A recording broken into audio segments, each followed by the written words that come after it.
Pessoal, 5 segundos depois de acabar a aula sobre neurônio motor inferior e superior, se você não viu, volte e veja no meu canal. Tem um monte de coisa de powerlifting, mas não é isso. Inclusive, desculpa por esse negócio aqui da Growth, enfim, se quiser usar meu cupom, pode usar. E me seguir no Instagram. Mas, a princípio, pessoal, eu tô usando meu canal, que eu uso pra esportes, que eu uso pra outras coisas, pra isso. Então, é isso aí. Vamos lá, pessoal, recapitulando o que eu falei 5 segundos atrás.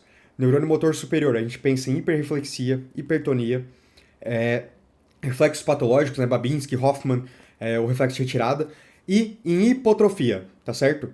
Por quê? Mesmo que tu tenha uma hipertonia, é claro, tu pode ter uma hipertrofia local ali, só que eventualmente tu vai gerar uma hipotonia também. Enfim, a princípio pense em hiper. Quando vocês verem uma questão no OSSE, ou na vida de vocês chegar alguém no PS com uma hiperreflexia, vocês vão pensar em neurônio motor superior, pessoal. Ou seja, cérebro ou medula, beleza?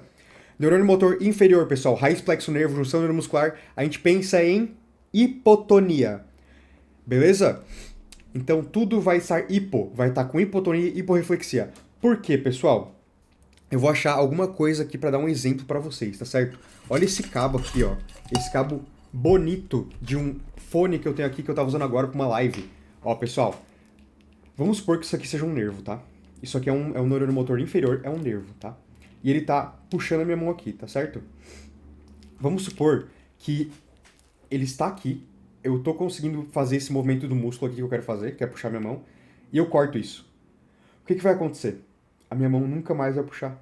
Eu vou puxar aqui, ó, eu vou dar o sinal, a minha cabeça vai dar o sinal, a minha medula vai transportar o sinal, vai chegar na minha raiz, vai chegar no meu plexo, não vai chegar no meu nervo, porque o meu nervo está cortado, pessoal. Então, isso aqui nunca mais vai mexer. Só conseguiria se eu recolocasse o nervo aqui, pessoal. Então pensem nisso, tá? Hipo, não vai mexer. Hiporreflexia, hipotonia. Fasciculações. Vocês não precisam saber, eu imagino, mas algumas doenças causam fasciculações, principalmente em língua, assim. É claro, dá pra ter em outros músculos, mas língua é bem patognomônico de uma doença que eu esqueci. Eu sou um bosta. Enfim. E a gente vai ter uma hipotrofia mais acentuada. Por quê, pessoal? Quando tem um distúrbio central, ainda vai chegar algum tipo de sinal, normalmente. A não ser que tenha uma secção de medula, por exemplo, que daí corta completamente o sinal, né? E às vezes até volta um pouquinho, tá? Mas tu corta completamente ali, tu vai ter uma hipotrofia mais acentuada, porque aquilo vai ficar completamente inutilizado. Não vai ter tônus nenhum. Tônus, lembrando tônus, pessoal. Tônus é uma contração basal do músculo, tá certo? Então o teu músculo ele tá sempre tonificado de alguma forma, ele nunca tá 100% mole, tá bom? Então pensem nisso, hipotrofia mais acentuada. E a gente chega no pesadelo de todo estudante da terceira fase. E é da sexta, e da quinta, e da sétima, e da oitava, e da nona, e da décima, décima primeira, décima segunda, da residência, e da prática, da clínica geral. Meu Deus, gente, esse é o pesadelo de muita gente. Por quê? Vocês não entendem neurônio motor superior e inferior, chega aqui, dá uma bugada. A pessoa vê isso aqui, a professora Juliana falando isso aqui, a pessoa fica, meu Deus, eu não entendo, eu não sei nada, eu sou burro, eu sou um idiota, eu sou um quadrúpede, um jumento aqui nessa aula. Não, gente, vocês não são. Só você tem que pegar essa parte básica.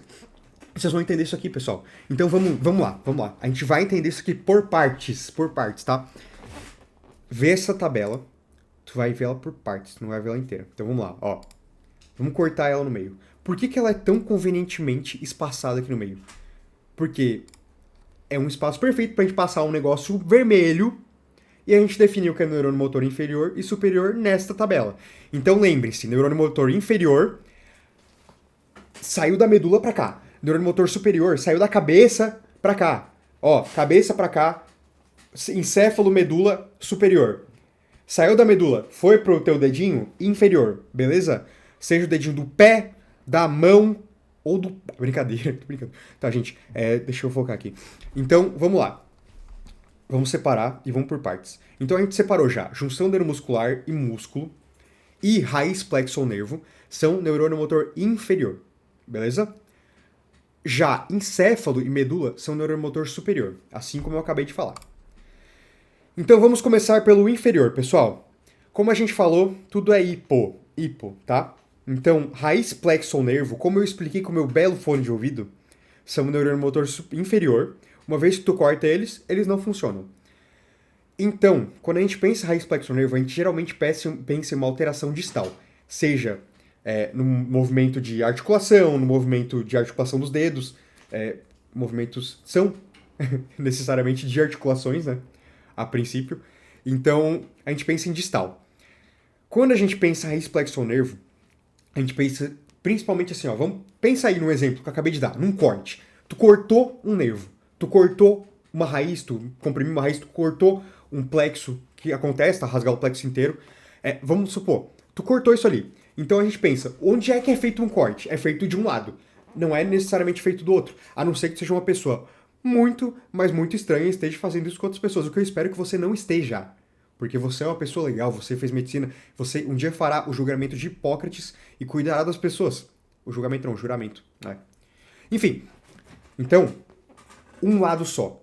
Então, quando você se corta de um lado. Tu não vai lá e corta o outro lado só pra fazer igual. Então vamos pensar em assimetria sempre. Assimetria. Quando uma lesão é assimétrica e ela não atinge um hemisfério inteiro do corpo, ou não atinge, tá? A gente vai pensar em raiz plexo nervo. Beleza? Sempre vai pensar em raiz plexo nervo. Exceto no que eu tava falando na outra aula, que vocês ficaram perdidos, de polineuropatia diabética, que é uma alteração circulatória causada pela diabetes, tá? Que vai fazer com que os nervos periféricos atrofiem e não funcionem. Beleza? Então, única exceção para raiz plexonervo, nesse caso, uma lesão de nervo é a polineuropatia diabética. Beleza? Ou polineuropatia no geral, que vocês vão ver agora, porque existem outras sessões, só que isso é o que vocês vão ver na terceira fase. Tá bom, pessoal?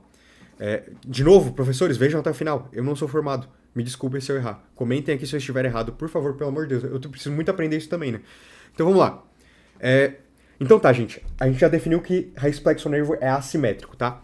Então vamos pensar agora, pessoal, como a gente diferencia raiz de plexo de nervo, tá? Raiz, a gente vai pensar. Como é que eu vou definir? Olha aqui, ó. Aqui, ó. Aqui tá a tua coluna, tá a tua vértebra, tá, pessoal? Imaginem que isso aqui é uma vértebra, tá? Aqui tá saindo uma raizinha. Essa raiz vai se juntar a outras raízes da origem a plexos que, por sua vez, vão virar nervos. Se eu comprimir isso aqui, eu vou ter uma sintomatologia bem específica, que é uma dor em faixa, tá? O paciente ele vai sentir uma dor de nervo elétrica em faixa. Então a gente vai ter até aquele ser humano lá com L4, L3, L2. Tipo assim, ó, tudo certinho ali, sabe? As faixazinhas, os dermátomos, que é onde a pessoa vai sentir a dor. A gente consegue magicamente perguntar assim, ó, teu pé dói pela parte de dentro, além de passar na tua coxa, vai uma faixa até a parte de dentro, sabe exatamente qual é a vértebra, pessoal. Isso é bizarro. É por isso que neuro é tão legal. Eu dei até uma cuspida, fiquei muito emocionado, porque neuro é a única área que tu dá um soco no paciente, um beijo na testa dele e tu descobre que ele tem. É a única área. Neuro é a melhor área de todas, pessoal. Então vamos lá. A gente vai ter uma dor em faixa na raiz, tá, pessoal? Qual é a principal etiologia de lesão em raiz que a gente vai ver? Hérnia de disco. Beleza, pessoal? Hérnia de disco é a principal etiologia. Se cair no ósseo, muito provavelmente vai ser hérnia de disco. Ou pode ser também uns negócios mais difíceis, que eu vou explicar a vocês depois. Mas a princípio é hérnia de disco, tá?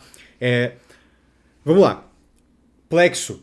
Cortou um plexo no braço. O plexo, pessoal, vocês estudaram, acho, em anatomia. O plexo, eles são áreas em que tu vai ter uma grande concentração de tecido nervoso, de faixas, de fibras, que vão dar origem aos nervos depois. Se tu cortar aqui, eu perco todo o meu braço, eu perco todo o movimento do meu braço. Meu músculo, meu braço fica zoado, tá, pessoal? Então, plexos são lesões que vão acometer normalmente um membro inteiro, tá? E nervo, a gente vai ter áreas de inervação, tá? Eu vou fazer uma aula especificamente sobre isso, mas a gente vai ter nervos que vão inervar especificamente áreas. Síndrome do túnel do carpo, por exemplo, é uma área que vai pegar um nervo, pessoal, tá certo? Então, vamos pensar sempre assim, ó, que tu tiver 3 dedos acometidos, 2 dedos, a gente vai pensar em nervo. Se a gente tiver um braço inteiro, a gente vai pensar em plexo, tá? Se a gente tiver uma dor em faixa, a gente vai pensar em raiz. Então, fechou, raiz, plexo, nervo, tá? Ah, mais uma coisa. A gente vai ter dor neuropática, né?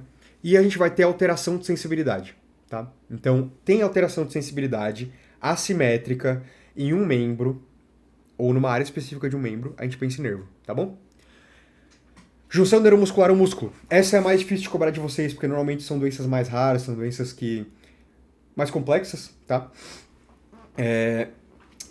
Mas vamos aprender. Enquanto o raiz plexo nervo são distais, normalmente, o junção neuromuscular ao músculo são proximal. O que é um problema de junção neuromuscular ou músculo? É, por exemplo, uma deficiência em algum eletrólito que faça parte da junção neuromuscular, que vai fazer o teu cérebro vai mandar lá o estímulo, né, para ser ativo aquele músculo e vai faltar um eletrólito ali. O que isso vai acontecer? Como é que eu decorei? Como é que eu aprendi isso? Não decorei, aprendi. Músculos grandes, tipo o peito, eles precisam de mais eletrólitos, precisam de mais coisas para funcionarem. Músculos menores precisam de menos. Então vai afetar principalmente, a princípio, proximal. Proximal, a gente pensa em algo perto, distal ou longe, né? Ao contrário do raiz plexo nervo, isso vai ser simétrico. Por quê? Ele vai cometer todas as junções neuromusculares. É uma doença sistêmica. Não é uma doença localizada, não é uma alteração localizada, é uma doença sistêmica, tá, pessoal? A gente vai ter muita fadiga, tá? Por exemplo, na miastenia graves, a pessoa ela vai chegar no fim do dia sem conseguir abrir o olho, tá? É miastenia graves mesmo? Espero que seja, porque senão vai sair errado. Acho que é, pessoal. Não tô viajando, não. Pode haver mialgia, embora não seja tão presente quanto na reflexo nervo. E músculo não é nervo. Músculo é músculo. Então, não vai ter alteração de sensibilidade. Dá um beliscão em alguém que tem uma alteração neuromuscular ou no músculo, a pessoa vai sentir, vai dizer ai. Ela vai dizer, só se ela não conseguir mexer a boca. Mas, no princípio, ela vai dizer ai, tá doendo, entendeu? Então, tem dor. Fomos. Vamos pro neurônio motor superior, pessoal. Aqui a gente vai ter encéfalo e medula. Os dois são eminentemente diferentes em sua sintomatologia. A gente vai entender agora. Como eu falei antes no AVC, encéfalo, a gente vai ter uma área focal ou um hemicorpo afetado, ou seja, hemicorpo, metade de um corpo, beleza? Já na medula, a diferença é que a gente vai ter em nível. Então, assim, ó, por exemplo, lesionei C6. A partir da C6 não funciona mais nada, pessoal, se tu seccionou completamente. Já no cérebro, tu vai ter um hemicorpo. Um lado vai estar funcionando, bonito e saltitante, outro lado vai estar não funcionando, não bonito e não saltitante. Então, encéfalo assimétrico. Medula é simétrico a partir de nível, tá? Pensem em uma medula, pensem em uma coluna vertebral, que ela está separada em vários níveis. Pense que a partir de cada nível, se lesionar, abaixo daquilo, o sinal do cérebro não chega mais. Por isso que a pessoa fica paraplégica, por isso que a pessoa fica tetraplégica, entendem? Espero que sim. Então, a gente vai ter alteração esfincteriana na medula. E uma coisa bem importante, pessoal. Se a gente lesionar o cérebro, o que mais a gente tem no cérebro além de movimento? Isso é uma parte mais filosófica que a gente vai adentrar agora. Você é o que está no seu cérebro? Você é uma junção do seu cérebro com as fibras do nervo vago que vão pro seu estômago, e seu estômago controla o seu humor? Não sei. A gente tem alma? Existe algum Deus? Não sei, vocês vão responder essas perguntas, porque o que eu vou responder para vocês aqui é: existe alteração de funções complexas. Isso é um negócio que eu escrevi, eu acho que tá errado a terminologia, mas dá para entender. Existe alteração de fala, existe alteração de visão, existe alteração de audição, de entender as coisas, pessoal. Então, encéfalo a gente vai pensar em assimetria, tá?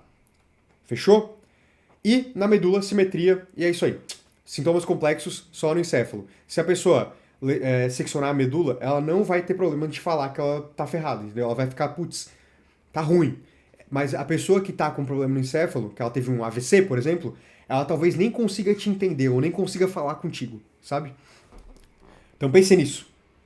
E também no encéfalo, como tem tudo no teu encéfalo, tudo, pode ter uma alteração de sensibilidade. Tá bom, pessoal? Então, desculpa, professor, vou tirar esse palavrão aqui. Desculpa, professora Juliana e professora Beatriz. Então tá, pessoal, é basicamente isso. Se não entenderam, voltem e vejam, não vou ficar repetindo. O que é isso aqui? Isso aqui é só um resumindo que a gente falou, tá? Graduação de força. Pensem que reflexo, a gente pode ter hiper ou hiporreflexo. O normal de um reflexo é 2d4. Não vou fazer uma piada sobre isso. O normal do reflexo é 2d4. Então tu bateu, a pessoa fez reflexo de boas. Tu bateu, a pessoa te deu um soco na cara, hiperreflexia, muito alto. Ela fez pouco movimento, hiporreflexia. Ela fez nenhum, arreflexia. Então, 0 é nada, 2 é normal, e 4 é muito com tônus, com clonos. Com tônus todo mundo tem, com clonos pessoa vai ficar batendo o braço quando tu fizer o bicipital nela. Então pensem nisso. Tem o normal que é 2. 4 é muito, muito, muito. 0 é nada, tá? Então, 0, 1, 2, 3, 4. Tá bom? Já na força, a gente não vai ter uma força além da normal. Exceto eu. Como vocês podem ver nos outros vídeos do meu canal, sou um powerlifter, eu levanto muito peso. Então, eu tenho força 6 de 5. Eu sou o único caso registrado na humanidade. Se alguém quiser fazer algum TC, algum relato de caso sobre a minha força excepcional, fiquem à vontade. Mas, a princípio, vamos lá, pessoas normais, pessoas comuns, você, seu amigo, sua mãe, tem 5 níveis. O quinto é o normal, que é 5 de 5, força normal. 4, fraqueza e resistência. O que é fraqueza ou resistência, gente? É assim, ó. Você vai fazer a avaliação, eu não vou ensinar aqui porque eu não tenho ninguém para ensinar. Meus gatos não vão cooperar para eu conseguir mostrar para vocês como fazer. Mas enfim, você fez aqui, a pessoa resistiu bem, é 5. Você fez aqui com leve coisa, a pessoa não conseguiu mais resistir, é 4. Se ela venceu a gravidade, ao mínimo toque, perdeu, 3 de 5. Se a pessoa está deitada na cama, ela consegue mexer o braço, ela está deitada aqui, ó. Ela consegue fazer esse movimento de mexer o braço, ou seja, tu retirou a gravidade, ela mexe o braço, mas ela não consegue vencer a gravidade. A gente fala que é 2 de 5. Se você olha para a pessoa, fala assim, ó, levante o seu braço, e você vê a pessoa contraindo o músculo, levemente que seja, porque vai ser leve nesse caso, mas não movimenta, é 1 de 5. Se tem ausência completa, é 0 de 5. Então vamos lá, para fixar. Força. 5 é o normal. Ninguém tem força acima, tá? Reflexos, 2 é normal. Tem gente que tem reflexo acima, tem gente que tem reflexo abaixo, tá? Eu tenho a mania de levantando minha sobrancelha quando eu falo, quando eu tô gravando vídeo. Eu queria parar de fazer isso. Se alguém tiver alguma dica aí, sei lá, algum neuro, algum psicólogo, é bem a sobrancelha que eu não consigo levantar à vontade. É só... estranho, né, pessoal? Enfim, vamos lá. Falamos sobre isso. Dúvidas, não entenderam algo? Botem nos comentários, eu vou responder quando eu puder. Esse sou eu, quando eu comecei a dar aula de monitoria. 1 ano e meio atrás, agora. Eu tinha acabado de fazer 200 quilos no agachamento. E isso pra mim era o limite do que eu ia chegar de força. Eu tô muito feliz aqui, ó, como vocês podem ver, eu tô dando um sorrisinho de coringa aqui, ó. É muito louco, né, pessoal? Hoje 200 quilos pra mim é um peso trivial, sabe? Só que naquela época era muito. Então reflitam, porque hoje em dia vocês podem ter muita dificuldade nessa matéria, mas amanhã pode virar algo trivial. Amanhã pode ser algo que vocês achem de boa de estudar, achem legal, talvez até gostem. E se não gostam, vocês vão ter que estudar. Porque vai ter muito paciente neurológico, gente. Vai ter diabético descompensado que vai estar fazendo polineuropatia, tu vai ter que reconhecer, tu vai ter que saber fazer um teste de sensibilidade, sabe? Na UBS isso. Gente, eu já fiz várias vezes reflexo em UBS. Eu levo meu martelinho. Quem leva martelinho? Vocês têm que levar martelinho, gente. Vocês têm que comprar martelinho. É 20 pila. Pô, vocês gastam R$1.000, R$2.000 em um estetoscópio da Littmann e não compram um martelinho, gente, que é 20 pila. O da Bic, sei lá, o da China, sabe? Gente, vale a pena. Comprem um martelinho. O martelinho vem até com espeto pra despertar o paciente, ver se ele tá com dor, se ele tem sensibilidade ou se ele não tem. Tá? Então, você aí que não entrou na medicina ainda, compra um Rapaport, 50 pila e compra um martelinho também. E compra uma pena também já pra testar a sensibilidade do paciente de maneira mais de boa. É isso aí, pessoal. Aqui estão minhas referências, tá? E a professora Juliana, minha maior referência, pessoal. Gosto muito de você, professora Juliana. É nóis. Tchau.